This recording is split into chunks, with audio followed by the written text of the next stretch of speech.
Good afternoon, everybody. Welcome to Aspire NT Science Outreach Open Course. Today we have Bobby Cerini from Questacon, and it's going to be a very interesting one.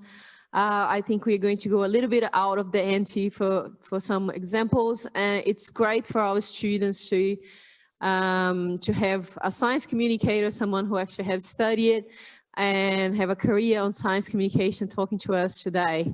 So thank you so much, Bobby, for coming here today to talk to us. You're most welcome, and I must say it's a great privilege and pleasure to be here. I really appreciate the opportunity to meet with you all and to hear some of your questions and comments, and to have the opportunity to share some of the little stories and experiences from my pretty wild and amazing career, I must say. As I look back on it, it's been a really, really interesting couple of decades for me working and studying in science communication. And I'll apologise firstly, I do have just the tail end of a cold. I might need to stop and mute myself every now and then for some water or perhaps another cough lozenge. But let's get started, because I've got lots that I wanted to share with you today. And I'll start, of course, by acknowledging the traditional owners of the land on which we meet. And we're meeting from all sorts of different countries and lands across Australia and perhaps internationally as well. And I just wanted to say how much I pay my respects to the elders, past, present and emerging. And a great welcome to any of those in the audience tonight who are of Aboriginal or Torres Strait Islander descent. Welcome to you, and welcome to everybody. So Inspiring the NT is an amazing program led by an amazing woman. I'd like to start also by acknowledging the great work that Carla is doing to connect and unite and bring together for conversations science communication practitioners and organisations across the Northern Territory. Across Australia right now, we have got such an amazing powerhouse of science communication and STEM engagement professionals, and it's a great pleasure to be part of that network and with you today. So why have I got this picture up? I know it's a little blurry, I'm sorry about that. Perhaps appropriately, because it would have been pretty low res back in the 1820s when Michael Faraday was presenting his lectures that were designed to be a form of entertainment at the Royal Institution in London. And I wanted to start with this because it's a form of science outreach that's really been a big feature of how we do science pretty much for the last 200 years. It's become very much inbuilt to contemporary science practice. But as you'd expect, thankfully over time, the thinking behind science outreach has changed and become a lot more nuanced over time. It really started in terms of contemporary Western science as very much a deficit model, which imagines that the audience has a lot to learn about science, and that by taking on the role of the expert and informing and entertaining the public in science, they will take on scientific knowledge and attributes and behaviours, and they will come to appreciate what science is and all it has to offer.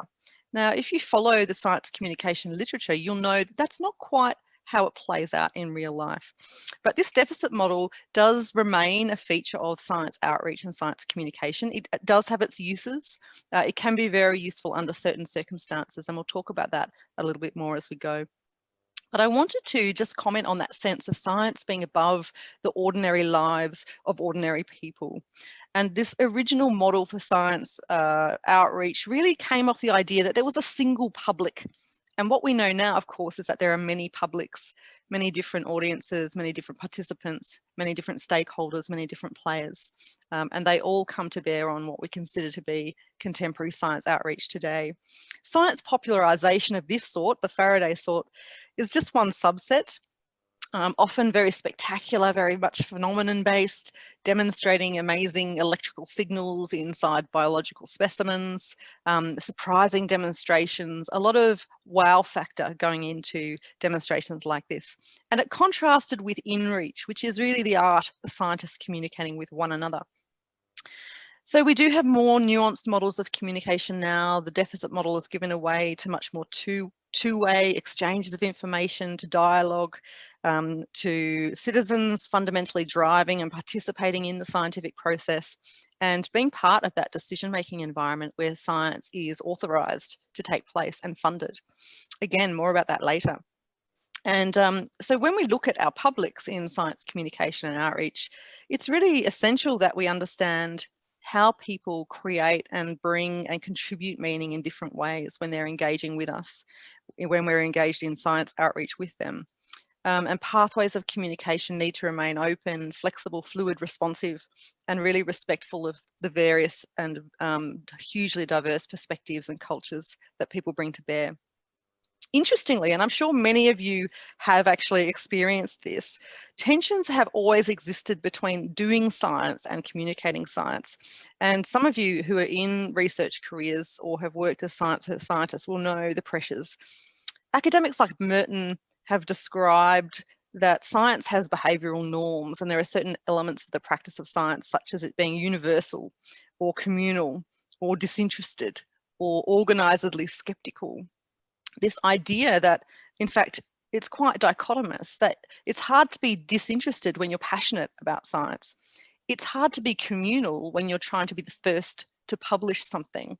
And so science itself has these slightly dichotomous variations. And in my PhD, which looked at communication in science and pathways to influence and inspiration, I argued that the communication norms in science are also very contradictory. They can be difficult to navigate, and it can be really difficult for researchers to feel encouraged to participate in science outreach early in their careers, only run into strong pressure to stop doing it in favour of focusing more on the in-reach and that communication within the scientific community. But in recent years, the government, through groups like the Australian Research Council, have introduced measures to ensure that engagement is part of the delivery of science as it's practiced, certainly science as it's funded by the Commonwealth Government today. But it does remain a fundamental struggle for many, many researchers to navigate their way through a deep desire and a passion to communicate, and these pressures to really focus their communication in certain ways. So I want to move on to this question of why scientists do outreach. And I'll see if I can actually progress my slide. So this is a great comic I found that talks about the norms. You know, as you're racing to be the first to publish, scientists wait around you ready to take you down and stop you being the first. So it is competitive, and that also plays into the authorization to communicate that you might experience within a research career. For example, the head of a research lab might be a really frequent communicator on behalf of the whole group, and those who are doing the legwork in terms of lab research may be invisible and not very well heard. And this is really important when it comes back, as we'll see later on, to whose science, who has the science in hand and who gets to talk about it. So here's a question for you. Why do you like doing outreach? And certainly when I've, in my research, spoken to scientists and science communicators, there's really a few different reasons that come up. One is that lots of people are very passionate about their subject and its importance. They're really wanting to share their sense of excitement, the knowledge that they have with others. A lot of people want to inspire the next generation, encourage young people or teachers to keep exploring and engaging in science as it shapes the world around us. So I wonder whether that's you. Others say it really gives them enjoyment. They just really like it. They find it really satisfying to get outside the normal work environment, to have exciting and important experiences that are really fun for them personally. A lot of people, it makes them feel more connected with other people in the society, and they feel like they learn something from the way that they do their outreach, and they can often use it to improve their own skills, for example, the art of public speaking. Some scientists or communicators have a real sense of urgency and necessity about it, and you can imagine this applying in a case where there are substantially important global problems of the sort that we are facing many today, for example, in sustainability, in climate change, in health science, natural hazards, in security, etc., etc. Here we see communicators seeing their work as being vitally important, and that the new solutions or the understanding of the problem is really essential to get across as quickly and as thoroughly and as well as possible. And another reason that was frequently given to me, at least, is that some people just want to be famous. They just want to be well known for their work. They want to be more visible. Sometimes it might give them a professional edge over other people, might open up new opportunities or pathways. For example, if you get known for doing a TED talk, perhaps you'll be invited to present a paper at a conference, etc. So it might increase the likelihood of success. And so today, when we look at the role that outreach and communication plays for scientists, there's some really good reasons that people want to participate. Some of them are personal and some are professional. So I would invite you all to ask yourself this question: do I want to do science outreach? If so, why? What's my motivation? And what do I need to do next to make that a reality for myself? So I'm going to give you a little bit of a potted history about my career by way of introduction before I get into some of the case studies from the science outreach around the world. Sorry, I apologise, this is a blank slide, but in some ways, my early career is a bit of a blank. I had an unremarkable undergraduate science degree in zoology. I became a quarantine inspector working for the Australian government because I really wanted to use my science to improve society. Along the way, I got distracted. I was very interested in the visual arts and the performing arts. I curated a science art exhibition because I started to wonder about this interface between science and society and different ways different people interpret and understand what's happening with science and its benefits or its disbenefits. And then I had a theatre background. I trained as a stage manager and I got really interested in whether you could use theatre as a communication tool for science. And so I was surprised to learn about a program. This was a graduate year, a master's program at the Australian National University called the Shell Questacon Science Circus. And this was a year-long opportunity to go on the road doing science outreach to remote and regional communities. Many of you might have heard of this program, but what was really interesting about this is it's almost a 35-year history. It's been running across Australia for almost 35 years with a fundamental partnership between Questacon, the Australian National University and Shell in Australia. And it was fundamentally based on this model of young, engaging science graduates taking to the road with some portable hands-on exhibits, some great science demonstrations, and pack them all in the back of a truck and take off around the country. And over that almost 35-year period, the modern truck looks like this. It still continues to be packed with exhibits and show props. And these exhibits pop out in all sorts of different places around the country. They're very low tech in lots of ways. They're designed to be operating without power. They're designed to operate in communities that don't have access to many physical resources or infrastructure. They can be indoors or outdoors. And the fundamentals there of giving science shows with spectacular demonstrations to family audiences and to schools remain the same. And they might be in a large crowd or they might be in a tiny, teeny little school. And one of the key reasons for this program existing at all is really about equity. It's about enabling communities across the country who had no access to a science centre or museum and generally very little access to science learning and education resources that sit outside the norm. It was an opportunity to level the playing field for some of those communities and enable everybody across Australia to have a chance of experiencing and enjoying some of these types of informal learning experiences, and along the way to support teachers working in these remote and regional communities to help them develop a wider range of confidence and skills in their teaching. The program also would visit a whole range of different audiences within the community. It would use volunteers from families and schools to help with the demonstrations. It would train demonstrators within communities to help them talk about science exhibits, and it would visit all sorts of different environments like aged care facilities or even prisons, also School of the Air. Essentially anywhere you could take a science communication project, it would go. Over the years, it went to many different places, and I didn't go quite to this many places in my year, but I did go to a subset. And then what's really interesting too is that the alumni of this program, of which there's probably about 15 or 16 a year, have ended up working all over the world. And in fact, I found myself too on a global science communication path. And one of the things I did was travel to science festivals around the world. I got a grant to look at the use of theatre as a communication tool for science. I ended up with the Edinburgh Science Festival reviewing their science performers and presentations. And in fact, over the years, I've had many long associations with different types of science festival. National Science Week is one example. The World Science Festival in Brisbane is another. And science festivals are really a pretty amazing type of place to get some experience with outreach because they're so diverse. So many different things happen under the umbrella of a festival. This is the Edinburgh Science Festival with people popping out in the streets. And you can see from those type of experiences that to be at a festival is to surround yourself in those crowds. It's a really high octane, really fun environment. I came back to Australia and I got involved with exhibition design. And here's a shot of one Questacon exhibit. And if you think about what it takes to make a good exhibit, you know, there's a lot of elements that go into this, whether it's writing, the educational text, whether it's graphic design and layout, usability, safety, you know, whether people are going to pinch their fingers, whether people of different abilities and different ages can understand it and use it.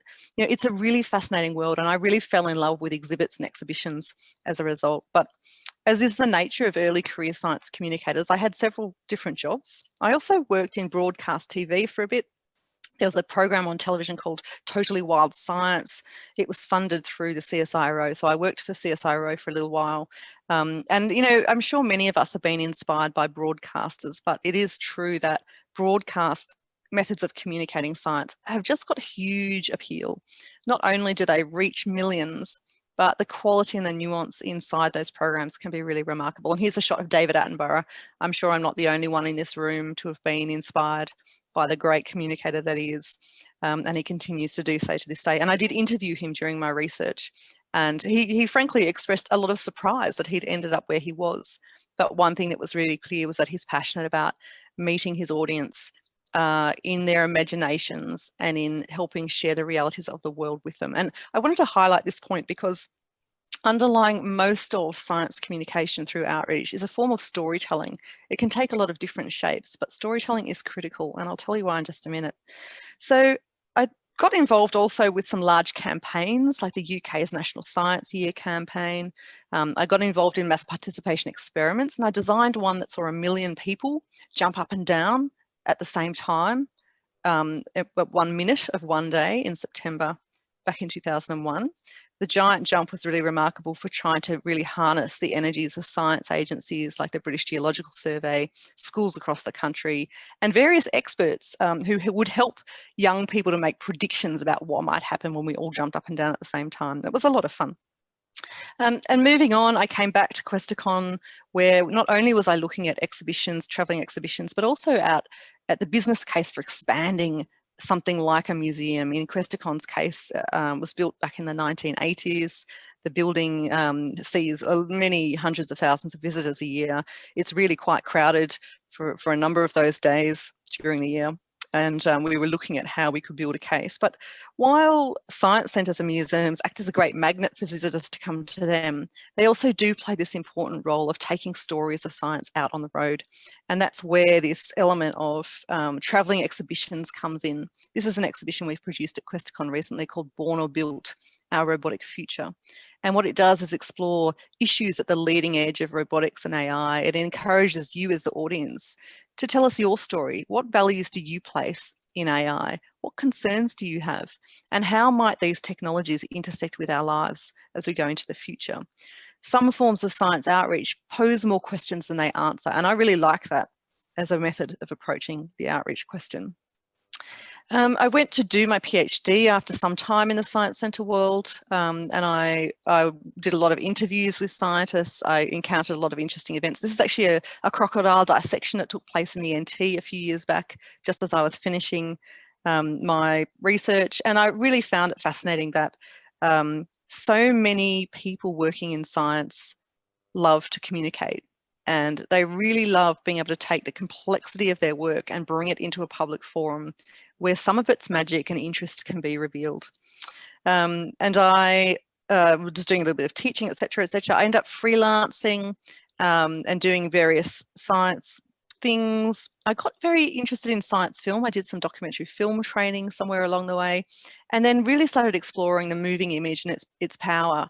Not just to communicate, but in some ways to manipulate the audience to kind of be on the same pace of storytelling. If you can imagine when you watch a scary film, think about the things that happen in that film to really switch you on emotionally. It might be very tense music. It might be a kind of a creepy shot, slow shot.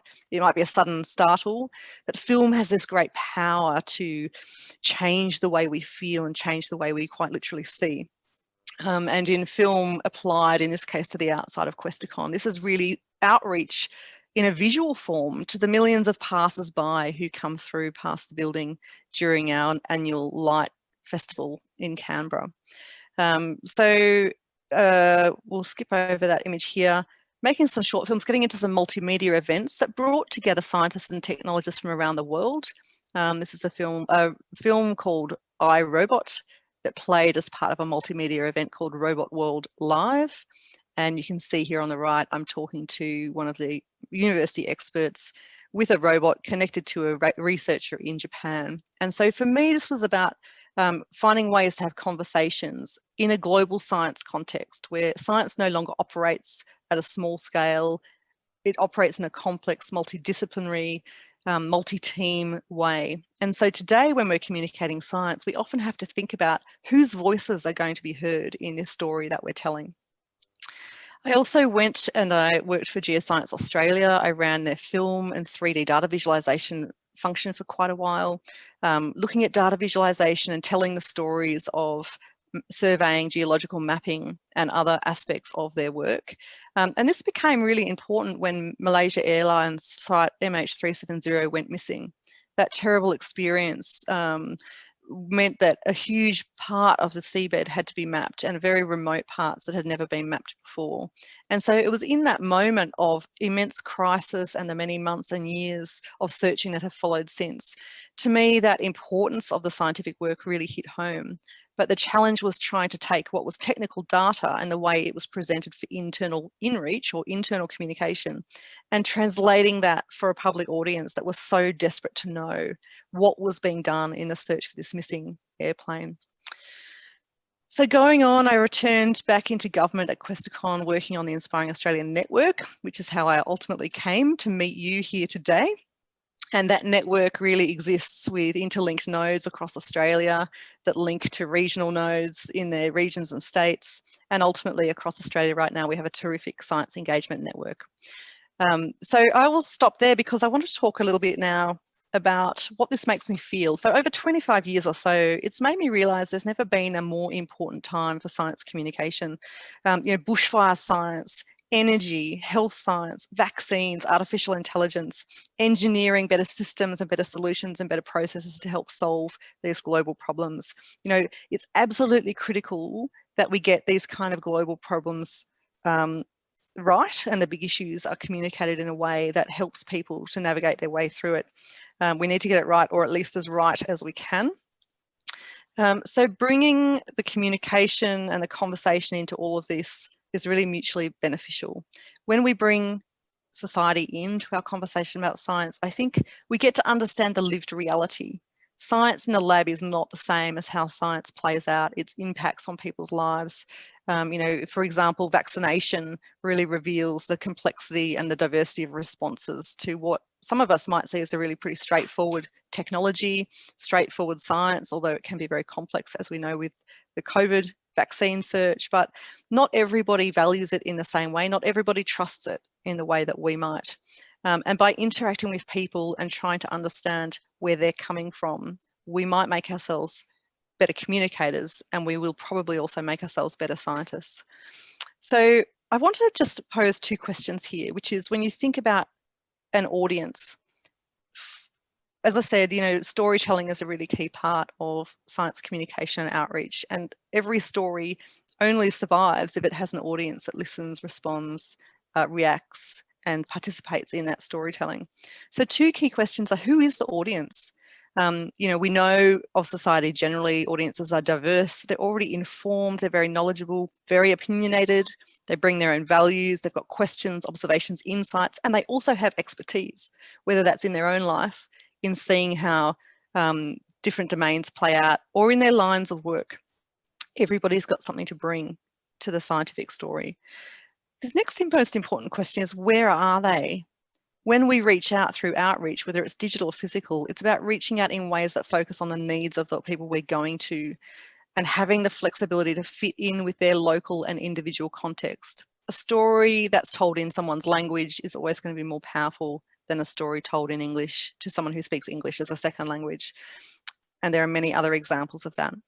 So when we're talking about outreach and what happens when we don't get it right, you can imagine a scenario like this, where you've got a coal seam gas protest going on over in the New England area of New South Wales. These are complex social issues. The science is really complicated. There are many different stakeholders. There are many different perspectives.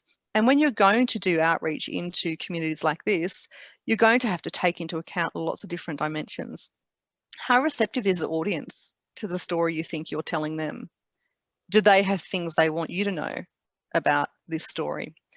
So when we are going to consider some of these issues, I want to step you through now just a few case studies that have come to me in my career of examples of how science outreach is used and some of the considerations that different organisations and individuals bring to bear.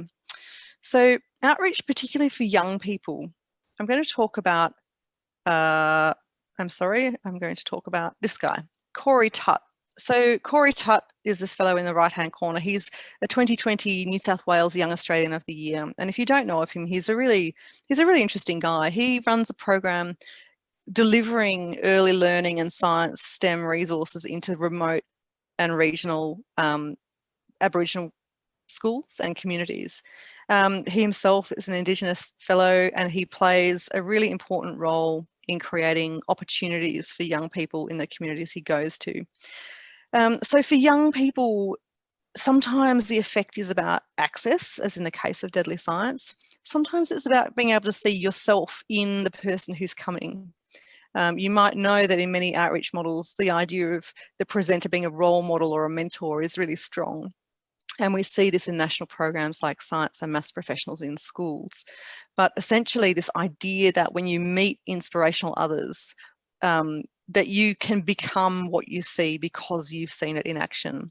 Some of the other ideas that underpin this is the idea that might be very powerful for young people who live in isolation or perhaps maybe socially awkward or not have a big peer group, is the idea of meeting people like them, finding their tribe, if you like, finding their peer group, and who might expose them to new ideas, but also be on the journey with them.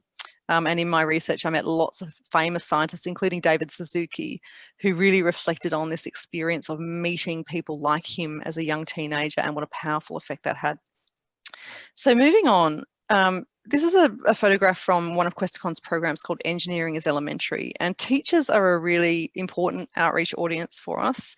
They really need outreach in lots of ways, particularly once they're out in the classroom teaching. The average life of a teacher to remain in teaching is about 7 years at the moment. So there's a high turnover rate amongst teachers, and it can be very hard for them to remain inspired, hard for them to learn new skills. Often schools have got very limited budgets for teacher professional development. And it's really important that any teacher gets the opportunity to learn and practice new skills, to connect with other teachers, and to gain confidence. And in the science context, gain confidence in talking about the latest science and technology, you know, being able to make the examples they use in the classroom really real world, really relevant to their students. And in this program, you see teachers are being taught inquiry learning methods. These are methods of skill sets around critical thinking, problem solving, design thinking, where they can work with their students in the classroom to test ideas out and design solutions. Engineering is obviously a critical thing, and we've seen how important communication is in communities and what happens again when it goes wrong. For landowners and traditional custodians of the land, where there are scientific surveys or studies or new facilities or infrastructure being proposed to take place, outreach has got a really important role to play in consultation and in bringing the scientific or technical realities out into the public discussion, to give it a chance to be understood, to give it a chance to be normalised, to give it a chance to be rejected if necessary, and to give it a chance to reflect and perhaps be negotiated through both the kind of pressing economic or technological intent and the important social, cultural, and other dimensions of value that people place. We saw earlier this year the absolute catastrophe that happens when companies or individuals get this wrong, when they do not conduct communication and engagement in a way that actually tells them the information that would have mattered most. And I'm not sure that Rio Tinto will ever recover from this absolutely disastrous outcome that they caused for the Australian people and for the Indigenous people and custodians of this land. For parents as well, and I want you to cast your mind back now to that little photo I had at the beginning of bright faces, young children's faces filled with joy. For parents, outreach can provide new opportunities for them to support their child's development or do something positive together in a family setting that's got an educational component. And in regional communities, there might not be many opportunities for families to participate in learning activities together, particularly if there's no museum, particularly if there's no place where they can come together. And so science outreach provides, much as the Science Circus did, provides a forum for families to enjoy their time together, to learn together, and intergenerational experiences with grandparents and very little kids and parents and cousins to come together too. And for STEM professionals and local organisations, science outreach can also provide a lot of new opportunities. This is a photograph from the Central Highlands Science Centre in Queensland. It's up near Emerald, and this is a very, very small science centre that Questacon interacts with quite a bit. One thing that we do through our outreach programs is try and pass on skills, exchange skills, knowledge, ideas, build a community of practice between our organisations, and help ourselves and them to develop new relationships that we can reach out to and they can reach out to when they need support or when there's an idea or an opportunity to share. And so these communities of practice in science communication are often facilitated through outreach activities that bring us into contact, where we can get together and we can jointly develop demonstrations and activities, or we can actually bring forums of people together as a jointly branded thing. So that's just a little snapshot, I think, of some of the value that different audiences place in science outreach. And all of them, there's compelling reasons to specialise in particular audiences, and some people really love, say, working with early childhood audiences. Some people really love the organisational networking. Carla, I think you might be one of those people. But essentially, there's many different audiences, many different publics who are going to be participants and actors in this process of outreach. So a few case studies now as we move into the last part of the presentation. As I said earlier, the publics for science outreach are really diverse, and the outcomes of outreach activities are also very diverse. And I want to share just a few examples of outreach from around the world that I've encountered in recent years to serve as illustrations of what I see as some of the power and importance of science outreach. One thing, and I want to introduce this guy to you. This is Dr. Graham Walker, and he was, like me, he was a graduate of the Science Circus, and like me, he loves science demonstrations. He's often known for his performances during National Science Week. Very spectacular demonstration-based performer, but there's a very serious side to his research. He's done quite a lot of work in Africa, looking at the effectiveness of science shows in that particular case for his PhD in HIV communication. And what he discovered is that science shows can save lives. They can actually make a material difference to how young people understand the importance of preventing disease transmission, the public health messaging around how to prevent disease transmission, and bringing out into the open conversations that culturally may be difficult to have, but are very vital to have in order to prevent the spread of such a devastating disease, in this case as HIV. And Graham has done a lot of work with communities in the Science Centre world in Africa, which is really going back to that idea of capacity building, you know, exchanging ideas, developing talent, developing training programs and working with teachers, essentially passing on some of the learnings from outreach across Australia, which has been doing it for a long time and has been well resourced to do it for a long time, and really transferring some of these basic ideas and skills, and then seeing the incredible outcome of that, where practitioners and experts in Africa, across Africa, have really developed completely new mechanisms that really suit the cultural context they're working in. And a science centre in South Africa running on $500 a day can achieve as much as a large science centre in the US or in Australia running on thousands of dollars a day. It all comes down to the passion, the capability and the inspiration and the drive and the knowledge and the expertise of the person who's trying to make it happen. So that's a good question to reflect on as well, which is, you know, if I was going to do science outreach, not only why, not only for whom, but to what end, and what do I bring to an outreach activity that is unique to me? What's the strength I can bring to it, and what would benefit, what benefits would come to other people as a result of me bringing that? There's also a great project that's come out of the Science Centre world in Thailand and the Philippines. This is around malaria prevention. And a form of outreach there is to develop a series of science kits that explore the science of malaria. And again, very much in the preventative health area, teaching people, and this is a really good form of deficit-based one-way communication, teaching people what to do about malaria, how to prevent themselves getting it, some simple steps they can take, games they can play to help educate their own families and keep themselves engaged with that public health message. Now, I couldn't find an image in time, unfortunately, but if you can imagine, there's a picture here of something called Outbreak. Now, Outbreak is a digital exhibition that was developed by the Smithsonian in North America. Essentially, it consists of very inexpensively produced digital files that anyone can print off, and you can print them off as a set of posters, or you could print them as a full-scale exhibition, and they deal with the science of pandemics. Strangely enough, they were just sharing this files with us as the COVID-19 outbreak was happening, but this exhibition has been around for a little while. Anyone can access it. It's virtually free. It's also got some interactive games and digital elements that you can put onto a touchscreen.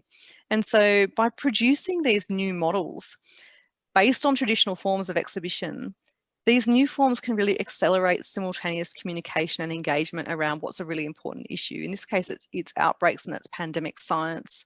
It talks about the history of pandemics and other examples from history, but most importantly, thousands of organisations could produce this exhibition to suit their own needs at exactly the same time.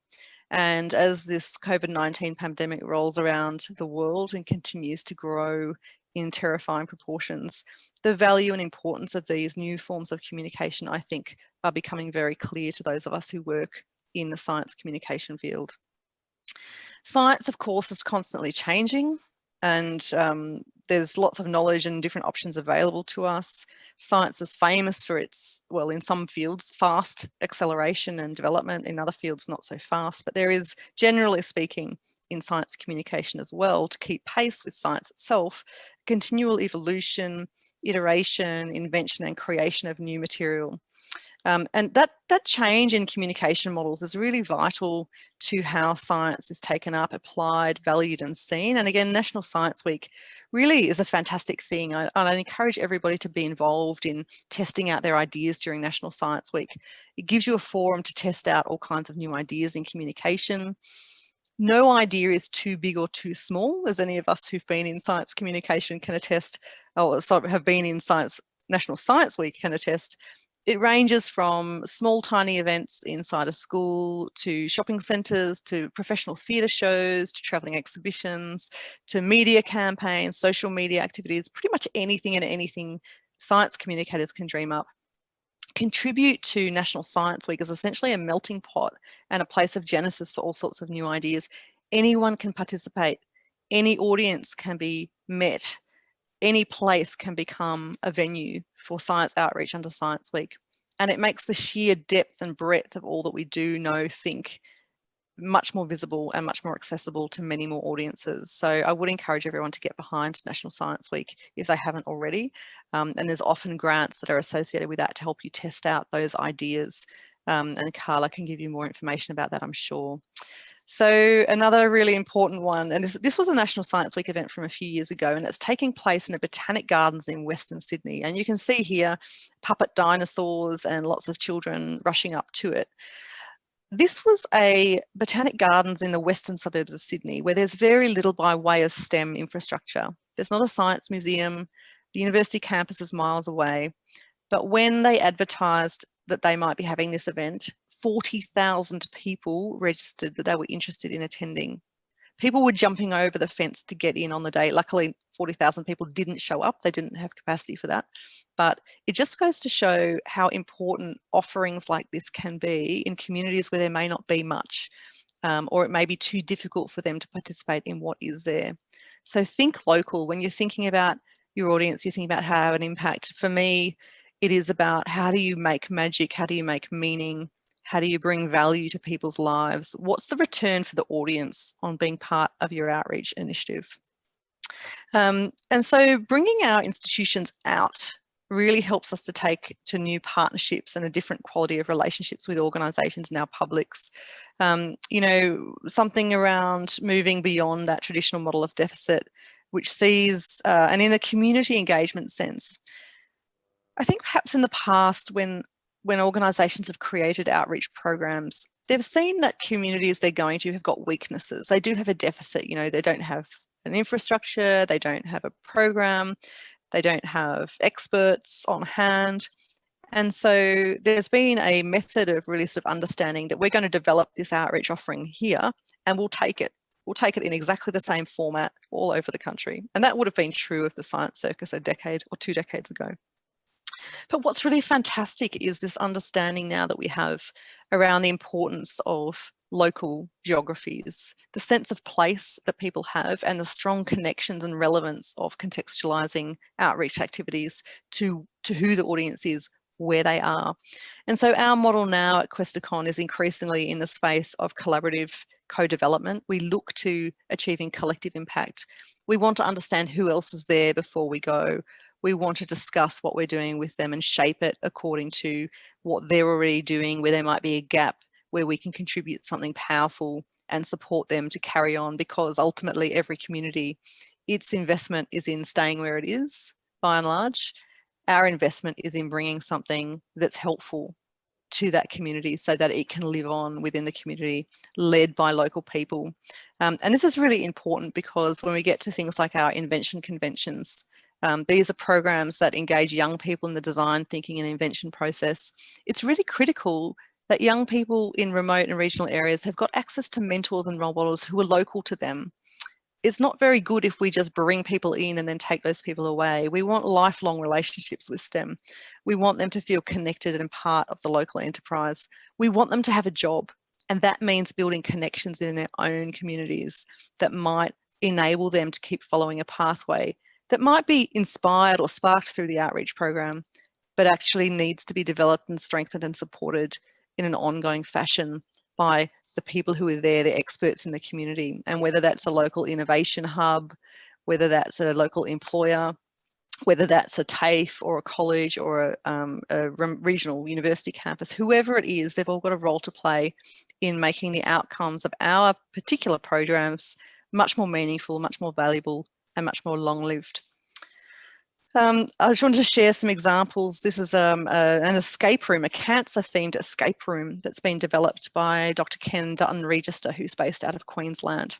He's a cancer researcher, and he wanted to involve the community in understanding the complexity of cancer research. And so he formulated this idea of a mobile escape room with science themes, and people would try and work through a scientific analogy and then a process that's analogous to the scientific research process to unlock the secrets of the cell and unlock the secrets of cancer research.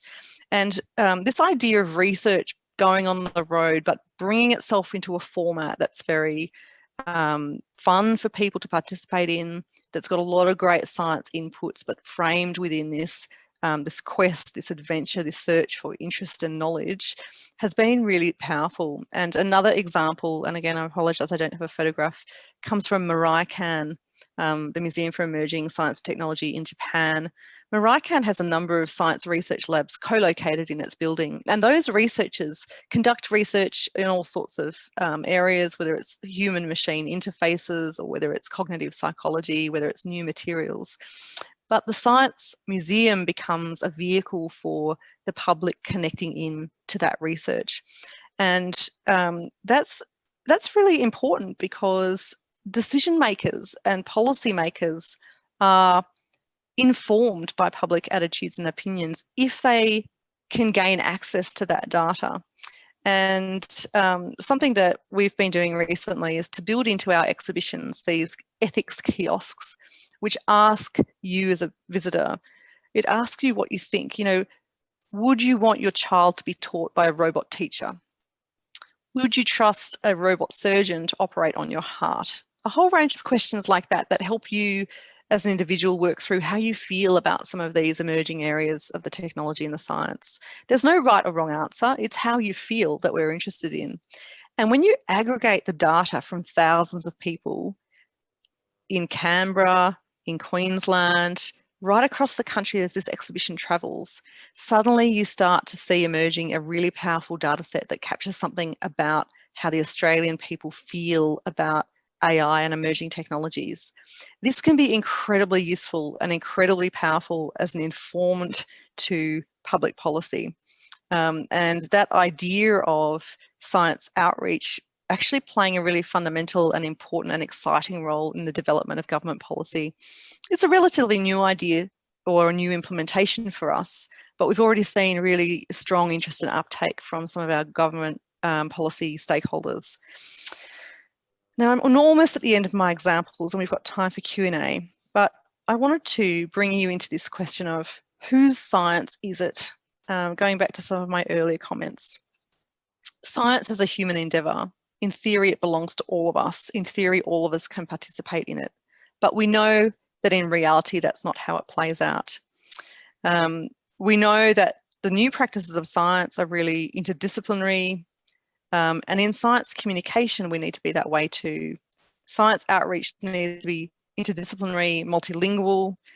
It can be citizen-led, and it can fuse together different knowledge systems. Science in first language is one of our attempts to really enable Indigenous communities to tell their stories of knowledge and science in their own language, recognising that culture and language are intrinsically linked to knowledge and scientific information as well. And so this is a series of videos that you can find online, and I can send you links to it if you're interested, that combines storytelling and studies of science and different projects and activities communities right across Australia are involved with, told in their own language with English and or traditional language subtitles. And it's a really fascinating and wonderful way for us to reach out both to those communities, but more importantly, for them to engage us in their stories, in their journeys. Another really good example of engaging the citizen and letting them have more of a powerful role in the way science is produced is in citizen science. Some of you might have been involved in projects like this. This was a project from Science Week a couple of years ago run by the ABC, Wildlife Spotter, where a bunch of different research projects involving wildlife cameras set up in various locations across the country were analysed by 50,000 plus citizen scientists who had a look through the archives as these images were being collected, were able to identify different animals, and ultimately projects like this can be very deep in terms of how they involve citizens. Citizens can be co-authors on the publications. They can also be people that can also be citizens setting the guidelines for what science is being done, when, how, with what tools, and it can range from very in-depth engagement right through to less meaningful. For example, just processing images doesn't necessarily give a citizen a lot of control or authorization to be seeing themselves as a scientist or participating in the more complex scientific processes. But in terms of citizen science right now, there's a huge diversity and complexity in what's available from organisations for citizen participation. Marie Curie is another example from Questacon's remit. We often talk about stories of great scientists and their achievements, but going back to the science theatre theme for me, using theatre as a way to convey the drama, the passion, the personal interest, the struggles of science, and as it unfolded for the people who are involved, humanising science as a human pursuit is really critical if we want to connect with people. Ultimately, science is not detached from human interest. It's not detached from human subjectivity. It's not detached from human politics and interpersonal drama. Science kills the people who do it from time to time. Science excludes people from time to time. In fact, throughout history, it's excluded half the human race in the form of medical testing and new pharmaceuticals being developed for only a very certain narrow type of human being, which would generally be a white male aged under 50 of a height of about 5'10". And so, you know, when we look to what contemporary science needs to be and how we communicate about it, telling some of these hidden dimensions or previously hidden dimensions of science and making sure that everybody can see themselves in it, that people are included, because ultimately the success of what we do as researchers comes to depend on whether it's got validity in both its application and in the range of people who can benefit from it or participate. So just finishing up now, Hayabusa is a Japanese asteroid probe that's traveling through our solar system at the moment. Hayabusa 2 is due to land later in the year, and we've done a number of outreach activities with Japan's space agency, JAXA, to really explore the science of these missions. And you might know at the moment there's a lot of interest going on with the development of the Australian Space Agency. There's a lot of outreach activities happening in the various missions to Mars that are underway. And we'll continue to see a lot of collaborative outreach events taking place using a combination of digital and face-to-face activities. One thing, of course, that's happened as a result of the pandemic is a huge acceleration in digital science outreach. QuestaCon is no exception to this. I'm sure many of you have worked on projects in the digital space, whether it's social media campaigns or other forms. In our case, we've developed a huge number of activity resources called QuestaCon at Home. Many different science activities and experiments you can do in your own home. We've started targeting or supporting families who might be having to homeschool through long periods of lockdown. But for us, that's been really important to build new audiences. And as we've seen our traditional web traffic fall, we've also seen our social media engagement double. And what we expect to see is that actually, as we've experimented with new forms of outreach digitally, it's creating new opportunities, lots more conversations with our audiences, lots more questions about what we might do next, and a lot of information sharing around the globe about how we can learn from each other's experience and continue to use digital means to reach our citizens and to work with them and understand their experiences as we go through this extraordinary period of relative social isolation. Digital barriers are very important to this, and we know from our experience that there's probably a happy balance between face-to-face outreach and digital mechanisms. For example, young people that we were engaging with our regional invention convention program, they form a relationship with us when we visit them in person. When we put a young scientist into a classroom with them or into a community activity with them, they start to feel that they know you. And when you take away a face-to-face element and you just try and reach them digitally, they don't know you from a bar of soap. You're just part of the digital noise, of which there's so much out there. As a result, partly of organisations like ours doing so much more digitally, or just in terms of schools doing so much more digitally. So it brings new challenges. Digital communication inherently excludes those who don't have access to technology, who don't have bandwidth, who might be working in multiple languages, in readability, in the responsiveness and the ability to read the signals coming through from the person at the other end of the line. But there are many new resources, many new ideas coming through in the digital space. And I think this is going to be very interesting for us as a country and as a collection of science communicators to understand what's been happening, to understand how to use that, how to iterate and develop the next generation of multi-format, hybrid types of science outreach. And I'll just finish up by saying, as I said, you know, content is king. The great crocodile dissection was really highly viewed. It's fascinating material. And I think the phrase content is king is still very true. There's more science content publicly available now than at any other time in human history. Everyone is doing it. It's really exciting. It's also very humbling when you connect into networks of people working in this space and discover just how phenomenal and prolific the outputs are, the kind of activities and models that are being developed. Reaching out really gives us not just new audiences, but it does form new communities of practice around the world right now. Science centres and museums are talking to one another. We're forming idea sharing networks. We are passing on the results of our experiments. And most importantly, we're building collaborative projects that keep the conversation going between our countries. Science is, you know, largely a universal activity, as in any culture can participate in it and does in one way or another. But at times of geopolitical strife or international conflict, the kinds of relationships we have as science communicators can really help to underpin a way back towards civil discourse and cooperation. And it is true that even while there might be a cooling of relationships between different countries around the world at the moment, the science and research collaborations continue, and the science communication and outreach collaborations continue too. So I encourage you to consider these different forms of application for science outreach and what it means. When you meet people where they are, whether that's in another country or whether that's in another neighbourhood or whether that's in a virtual space, when you meet them where they are, you send a strong signal that you care about them, that you care enough about them to be present with them where they are. And that helps to build trust, a sense that we are in this together, that the processes and the outcomes of science are to be shared and that they have value to humanity, that we understand where people are, where they're coming from, what they need, and that we're willing to adapt to respond to that when we learn about it. And above all, that we acknowledge the realities other people live. So I ask you this question in closing. What science communication communities are you a part of?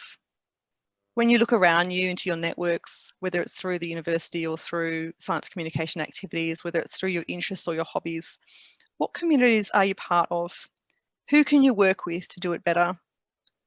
Who can you work with to consider new forms of science outreach and communication?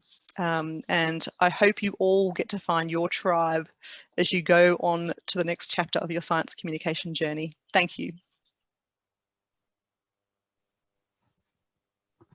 Thank you, Bobby. That was great. Great talk. Very inspirational. I'm going to first ask the audience here if anybody has a question.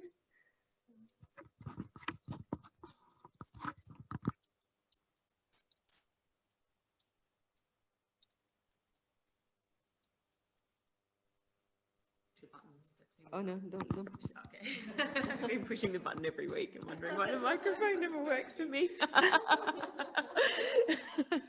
Sorry, Bobby, I was just saying it was a great talk. Thank you for speaking to us today. It was very insightful and engaging. I just have a question about misinformation, I suppose. Like, as you were saying, we're in this age where there is so much science and information available to us, but there seems to be so much misinformation and mistrust out there as well.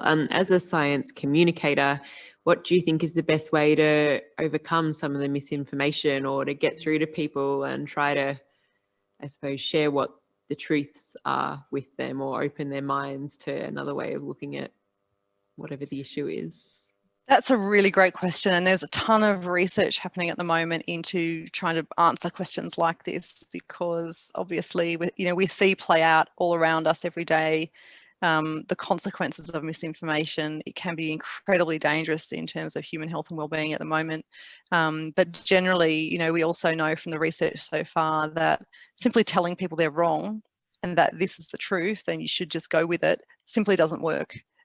People will develop their viewpoints based on their values, based on their lived experience, based on their sense of what's important. People weigh up relative risk and relative impact all the time. So it doesn't matter if generally vaccination is safe. You don't want your child to be the one who has a bad reaction. And that sense of risk and impact on you as an individual can really help to shape your willingness to engage with what might be a truth in terms of what the science is saying, but in actual fact is a very unwanted dimension. So truth in and of itself doesn't cut through. Again, it really comes down, I think, to meeting people where they are, to understanding what drives different value systems, different beliefs, what other sources of information are people looking to. I think it's true to say that in today's very highly digitally connected world, the echo chamber is a huge factor, that it's more easy now than ever before to just talk to people with similar views to your own and to find people who are speaking a lot about things that seem to make sense to you and that also introduce other dimensions of information. And I think one of the big challenges is not just understanding where people are situated and why, but who else they're listening to. To some extent, it's a battle for the hearts and minds and brain cells of people who are really exposed to more information than ever. If you are looking for information and you Google for it, or you go on Facebook and you join groups discussing it, pretty much you will go down a series of rabbit holes that will take you further and further away from something that you might recognize as the truth. And so I'm afraid there's not a simple answer to that. There is a lot of, as I said, a lot of research going on, a lot of techniques and discussion going on. If you're interested in exploring more, the ANU is doing a really great set of research into some of these dimensions, and I'm very happy to send some reading across to further inspiration and thought. So it's not easy, it's not simple, and it's not going to go away. Yeah, thank you for that. I would love to read those papers. Thank you. Actually, if you could send it to me, Bobby, I will share with all the students of this unit. And if you want to, Fiona, I can send it to you. Yeah. Any questions here? Yeah. Do we have any questions from online audience? Sulav, Aaron, you can type it or you can just unmute yourself and ask it.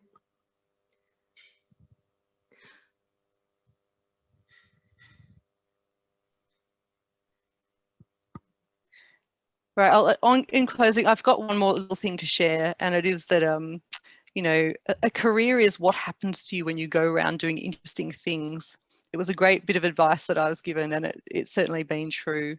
So if I had any closing words of advice, it would be ask yourself those questions. What do you want to do? How do you want to do it? With who might you do it? And start to forge that decision based on it taking you somewhere interesting, doing interesting things with interesting people for interesting outcomes. Thank you, Bobby. That's great piece of advice. I think a lot of our students are graduating now in the end of the year, so they're looking for the next step, and so that's really good. Thank you so much, and I think we are running out of time anyway. That was great, and we'll make this video available to our students. I'm running a little bit behind the time here. I'm catching up this week and next, and hopefully your video will be there by next week on our YouTube channel, and I'll send you the link. Thank you so much. That was great. You're welcome. I've popped my email address into the comments, so if anyone's got any further questions, they can just shoot me an email, and I'll send across a few little things to read that might help to get people pursuing the question of science outreach further. Yeah, and I know that some students will watch the video. We're just in interesting times of second semester when there is exams and final assignments at the moment, so everybody's a little bit overwhelmed, but I'm sure they will watch the video later. Thank you very much. You're welcome. Really nice to see you all. See you. Bye. Good luck with the exams.